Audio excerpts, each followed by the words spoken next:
Ever seen a pharmaceutical quality control team? Maybe. Facing some pretty intense questions from regulators, especially about their sampling methods. Yeah, it can get tense. It really can. It's high stakes. Welcome to the deep dive. Today, we're really going to try and untangle pharmaceutical QC sampling. It's way, way more than just, grabbing a few units off the line. Oh, absolutely. It's a whole science. Complex, regulated, and it hits patient safety and the bottom line directly. Exactly.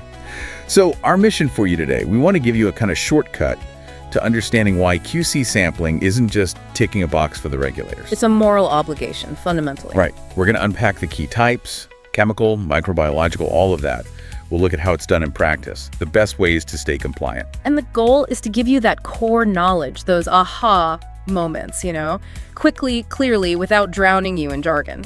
So why does this matter so much? I mean, the stakes. The stakes are immense. Think about it. One bad batch. That could affect thousands of people, trigger millions in recall costs, and just shatter a company's reputation, sometimes permanently. So this deep dive, it's about understanding that safety net, right? The one that good sampling creates. Exactly. We'll walk through the different sampling approaches, look at some of the digital tools making things easier now, and really nail down the compliance must-haves. It's non-negotiable stuff. Hashtag tag the high stakes of pharmaceutical QC sampling. Why? It's non-negotiable. Okay, non-negotiable. Let's unpack that a bit. It's not just a strong word here. No, it really isn't. I mean, picture a patient. Someone taking medication that, just wasn't tested properly. The results could be devastating, life-threatening even. It's terrifying. And it's happened, that moral obligation we mentioned. Creating that safety net, it's paramount. You mentioned it's happened. Any specific examples come to mind? Unfortunately, yes. The 2008 heparin contamination crisis is a stark one. Nearly 100 deaths traced back ultimately to failures in raw material sampling and testing. Just devastating. God, that's awful. So effective sampling is the key to avoiding that. It's a massive part of it. It lets you detect impurities or degradation early. It verifies your product actually meets the specs consistently. Right. It gives you hard evidence your manufacturing process is under control. And, simple confidence that what the label says is actually what's in the package. So without it, companies are just flying blind, honestly. Risking putting out products that are too weak, too strong, or just plain contaminated. And beyond the safety aspect, which is obviously huge, there are the regulators. Yeah. The FDA, EM, they require this, right? They absolutely demand it. And not just any sampling. It has to be statistically valid, scientifically sound. And documented. I bet documentation is key. Thoroughly documented, yes. You can't just say you sampled. You have to prove how and why and that your plan works. What happens if you don't meet their standards? Well, the consequences ramp up. You could get FDA 483 observations, which can stop production right there. Warning letters are bad for reputation, trigger more inspections. Then you get into things like consent decrees. That means external oversight. Huge costs for fixing things. Wow. And import alerts. That stops your product at the border. We saw one company, mid-size, end up in a $15 million remediation program for 2 years. Why? Their sampling couldn't prove their product was homogeneous, consistent throughout the batch. 15 million. Just because of sampling proof. Just because of that proof, yes. Yeah. Regulators need documented rationale for everything. Sample sizes, how often you sample, where you sample, the techniques, the stats, how you handle results that are out of spec, OOS results. Yeah. It's exhaustive. So it's not just some isolated task the lab does. Sampling is woven into the whole system. It's absolutely central, like the nervous system of your quality management system, your QMS. It feeds critical information everywhere. Okay, nervous system. I like that analogy. How does it connect? Well, think about it. It links your raw material checks, your in-process controls, your final product tests, environmental monitoring in the facility, your stability programs for shelf life. Complaint investigations, too. Complaint investigations, definitely. And continuous improvement efforts. It feeds data into all of those. A smart company uses that data not just to release batches, but to really understand their process. Spotting trends, maybe? Preventing problems before they happen? Exactly that. And this is where digital tools are becoming game changers.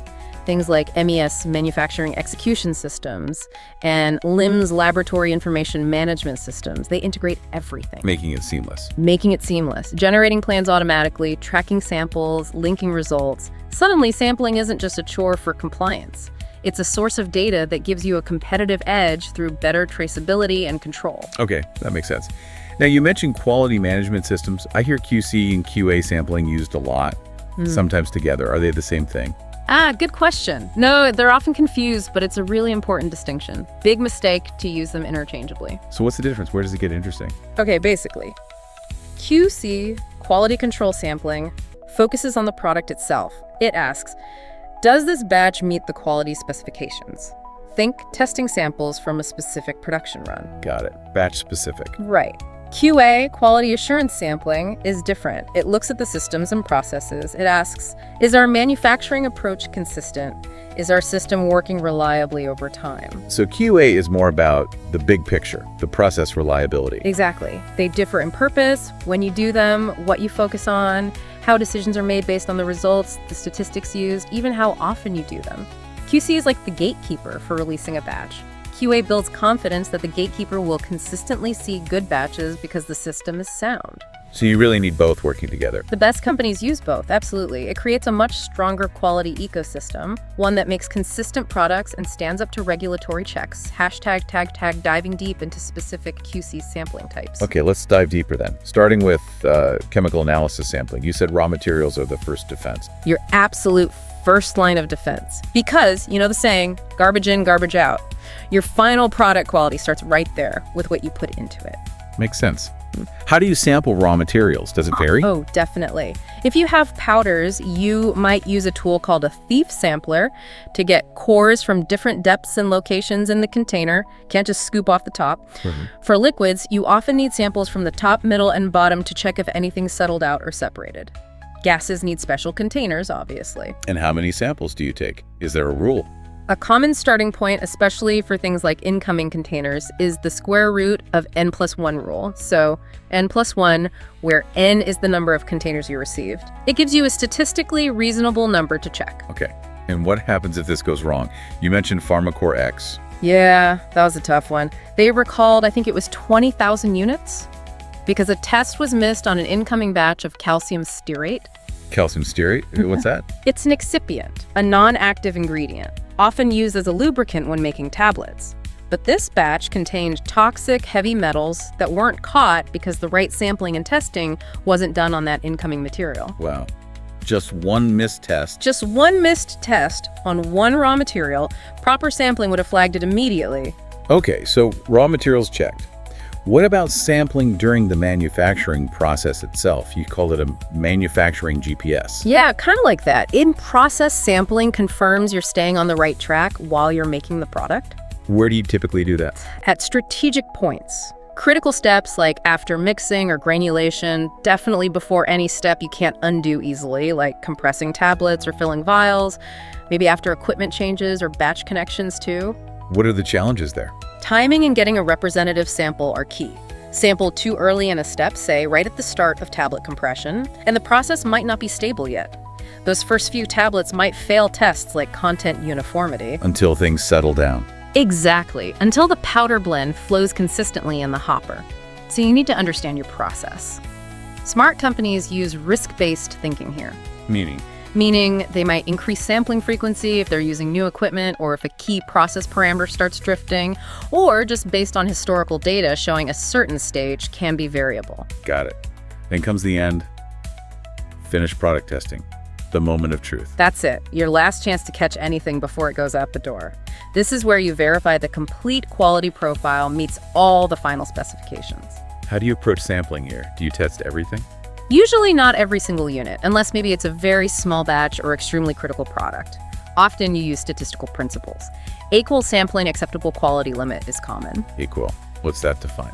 It defines the maximum percentage of defective items that would still be considered acceptable for that batch size based on sampling a certain number. Standards like Military Standard 105E provide detailed plans for this. And does the type of product matter? Tablets versus injections? Hugely. For tablets, you might need, say, 20 or 30 units to run tests like content uniformity, dissolution, hardness. For sterile injectables, maybe 10-20 units for chemical tests, but then you also have critical sterility testing, often using simulated media fills. And smart companies use this data for more than just pass-fail. Absolutely. They track trends across batches. Is dissolution slowing down over time? Is impurity X creeping up? That data feeds back into continuous improvement. Okay, products passed on day one. But what about day 365? or even year 5. Stability samples, right. Exactly. Stability testing answers. Does the product maintain its quality, safety, and efficacy throughout its entire proposed shelf life? How does that sampling work? It's systematic. You pull samples at specific time points initially, T0, then maybe 3 months, 6, 9, 12, 18, 24, 36 months, and annually after that, right up to the expiry date. And you often test after stressing the product too. Yes, exposure to higher heat, humidity, light. Conditions designed to accelerate potential degradation. And storage conditions matter too, right? Simulating different climates. Crucial. Samples need to be stored under conditions representing different global climate zones. Zone 3 for temperate areas, Zone 3 hot dry, Zone IVAV puff humid. You need to know it holds up everywhere it might be sold. Accelerated stability using harsher conditions can give you early warnings too, sort of predicting the future. Now, you can have the best sampling plan, but if the test methods aren't good, The results are meaningless. Exactly. The sampling plan and the analytical methods have to be developed and validated almost in tandem. what do you need to consider for the methods? Key things are, is the method sensitive enough to detect what you need it to, even at low levels? How complex is the sample preparation? Does the sample degrade after you collect it, but before you test it? And technology is changing this. You mentioned PAT and NIR. Game changers. PAT is process analytical technology. NIR is near-infrared spectroscopy. These allow for real-time, often non-destructive testing during manufacturing. Imagine testing every single tablet for its drug content as it comes off the press without destroying it. Wow, that eliminates sampling bias entirely if you test everything. In some cases, yes. It's moving towards testing quality in, not just testing it after. When thinking about methods, I always come back to the 3 Ps. Precision, does it give consistent results? Practicality, can it actually be done reliably day in, day out? And purpose, does it answer the critical quality question you need answered? Okay, let's switch gears slightly. Reserve samples. You call them an insurance policy. Definitely think of them that way. They are your backup, your reference point if questions arise after a batch is released. They can absolutely save you during an investigation or if a complaint comes in. Are there rules for keeping these? Oh yes. Regulators like the FDA, EMA, WHO are specific. Generally, for finished products, you need to keep enough sample material to perform at least 2 full sets of release tests. For how long? Typically for 1 year after the product's expiration date. Biologics, investigational drugs often have different, sometimes longer, requirements. And how should they be stored? Just tossed in the cupboard? Absolutely not. Best practices involve detailed logs, often barcode systems for easy tracking, storing them in a physically separate, access-controlled area. Temperature control. Yes. 247 environmental monitoring is crucial, plus regular audits of the samples themselves. Access needs a formal protocol. Who gets access and why? Usually only for specific reasons. Investigating a quality issue, a batch failure, a customer complaint, or maybe a regulatory request during an inspection. And access should ideally involve dual control, 2 people witnessing to maintain integrity. So if a customer complains months later, Those reserve samples are gold. You can compare the retained sample directly to the complaint sample, which is invaluable for figuring out the root cause. Did the issue happen during manufacturing, or maybe after it left the facility? moving to the invisible threats now. Microbes. Microbiological sampling sounds critical, especially for sterile products. Hugely critical. Patient safety is paramount here. Contamination can have dire consequences. How do you sample for microbes? Let's start with the environment, like clean rooms. Right. Clean rooms have to prove they're clean. This involves environmental monitoring, or EM. We use active air samplers that pull in a known volume of air, passive air sampling using settle plates, surface sampling using swabs or contact plates on equipment and floors. Personnel too. People are a source of contamination, right? A major source. So personnel monitoring, sampling gloves, gowns is routine. And where you sample is strategic, focusing on areas closest to exposed product or critical surfaces. What about testing the product itself for microbes before sterilization? That's bioburden testing, measuring the microbial load before the final kill step. Methods include membrane filtration, where you filter the product and test the filter, direct inoculation into growth media, or statistical methods like MPN, most probable number.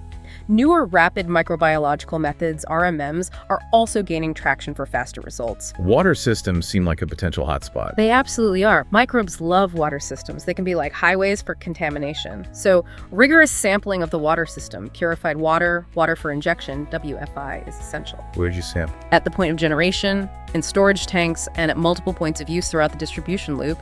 Frequency is high, and there are strict alert and action levels for microbial counts. And for injectables, the final sterility test. I imagine that's non-negotiable. Completely. As you said, mostly sterile is not a concept in pharma. The standard methods are defined in pharmacopoeias like USP 71.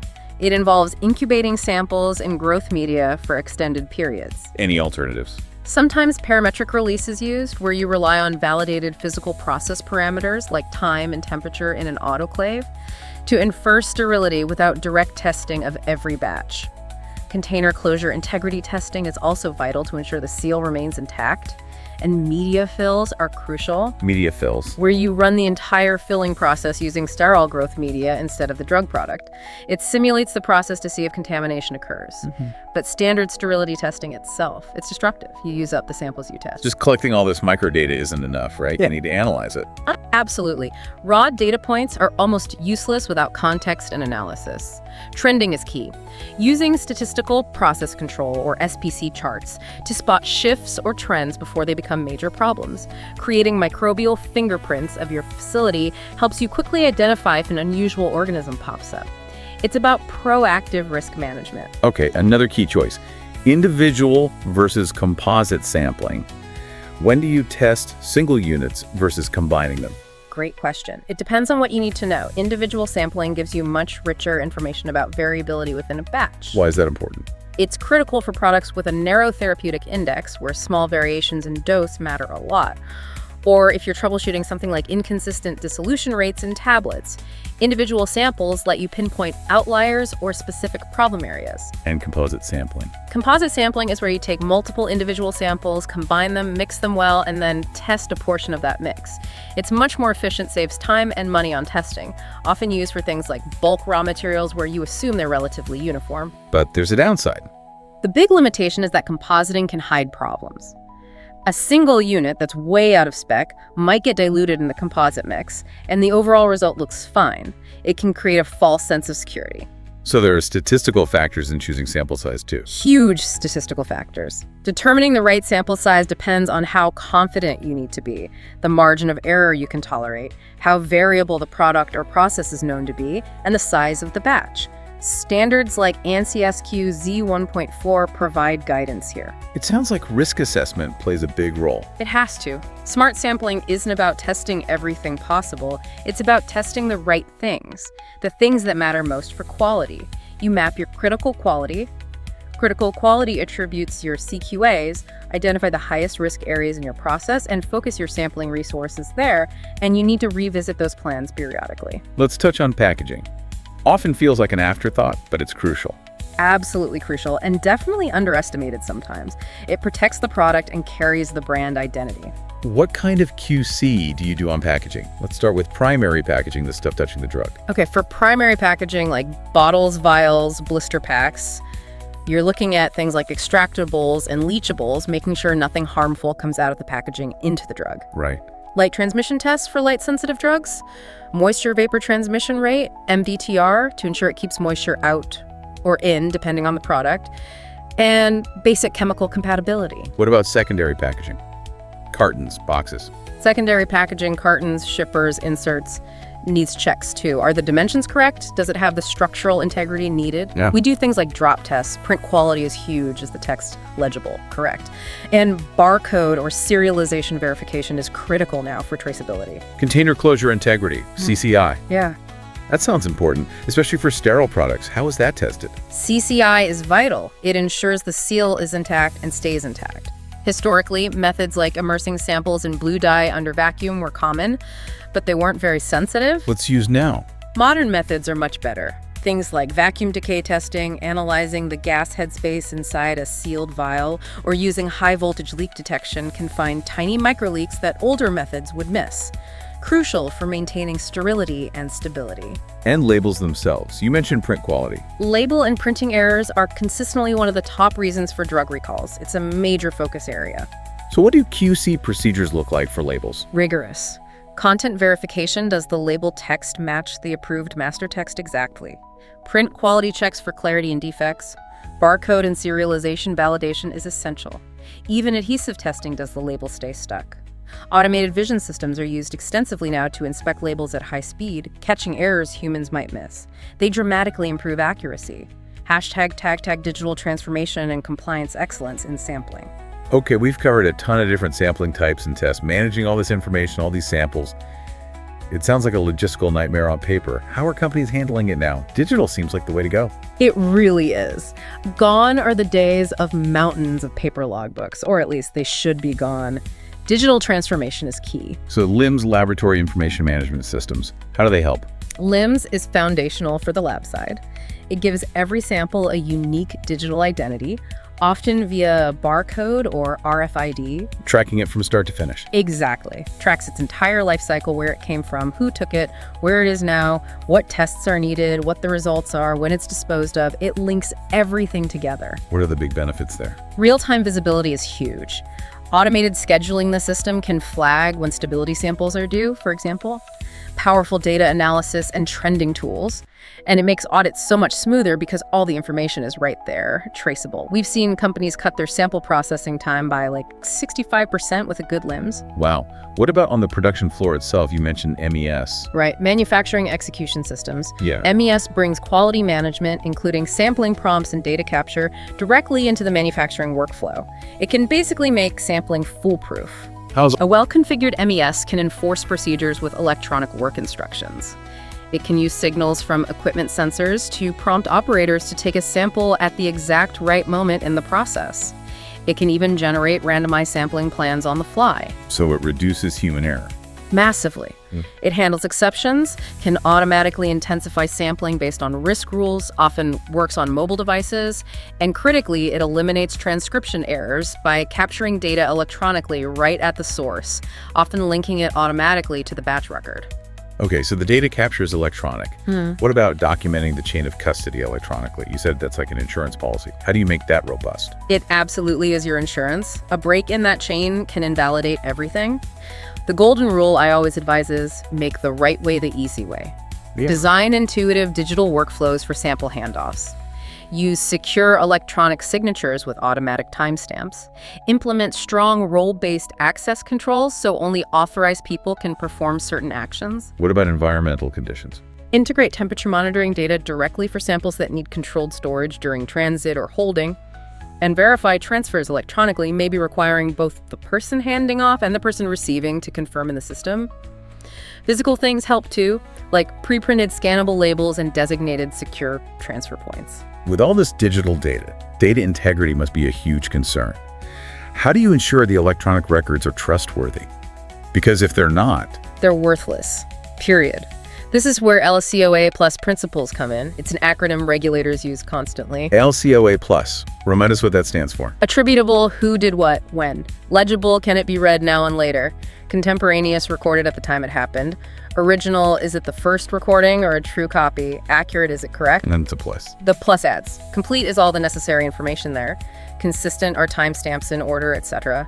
Enduring, will it last for the required retention period? And available, can it be accessed when needed? So how do digital systems achieve that? Through features like robust, uneditable audit trails that track every action. Version control for procedures and records, electronic signatures that meet specific regulatory requirements like 21 CFR Part 11 in the US, and built-in checks within the system to flag potential data integrity issues. Okay, shifting to compliance best practices. Pharma is global. Do sampling rules differ much between, say, the US, FDA, and Europe, EMA? It's not strictly one size fits all, no. There are nuances in guidelines from FDA, EMA, WHO, and other national bodies. But are there common themes? Definitely. The core principles are universal. Statistical validity is always required. Complete traceability from sample collection to result is non-negotiable. And preventing contamination during sampling is paramount everywhere. So practices like the SHIM+1 rule, random selection. Documented random selection methods, yes.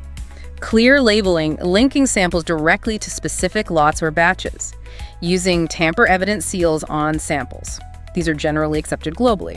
A good strategy is often to create a requirements matrix comparing the different regulations you need to meet, perform a gap analysis, and usually aim for the strictest requirement across the board.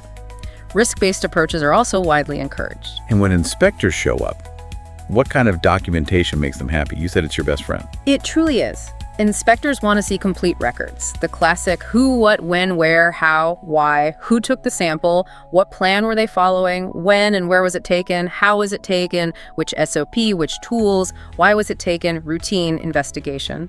And crucially, document any deviations from the plan and what was done about them. Details matter. Details like unique sample IDs clearly visible on labels, and even sampling location diagrams or photos, especially for environmental monitoring or complex equipment. These things really help inspectors verify procedures quickly. We talk about systems, but what about the people? Training must be critical. You can have the best plan and the best tools, but if the person taking the sample does it incorrectly, everything downstream is compromised. Training is absolutely fundamental. What makes for effective training? Not just ticking a box. It needs to be hands-on.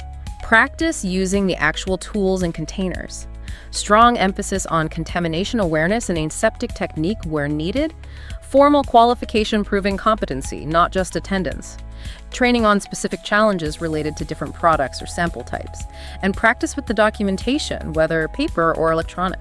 Ongoing training too. Yes, regular refreshers. Cross-training staff is also a good idea. Video tutorials can be surprisingly effective for demonstrating specific techniques consistently. Okay, so inevitably, sometimes things go wrong. Deviations happen, samples might be taken incorrectly, or maybe yield an out-of-specification, OOS, result.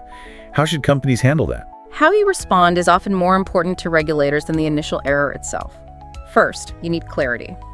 What constitutes a sampling-related deviation?